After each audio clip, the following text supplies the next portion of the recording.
Hey hai guys ថ្ងៃហ្នឹងគឺជាថ្ងៃទី33ហើយហើយថ្ងៃហ្នឹងក៏ជាថ្ងៃដែល Dream នៅខ្វល់ Wi-Fi គ្នាដែរហើយប្រហែលម៉ោងមុនគឺ Dream បានជាវីដេអូមួយឥឡូវបើចង់ដឹងតើគាត់និយាយខ្លះយើងមកមើលទាំងអស់គ្នា Hey everyone, Mr. Technodad here. Today, two of the biggest Minecraft channels come together for a duel for $100,000.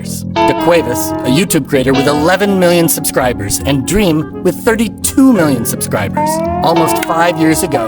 Dream and Technoblade had an epic PvP battle, where of course Technoblade won. So on top of the $100,000, I will also be sending the winner a trophy for second place.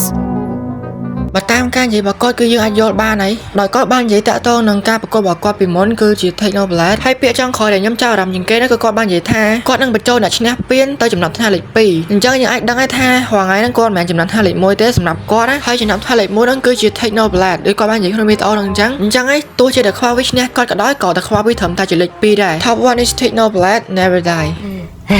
Not even close, baby! Technoblade never dies!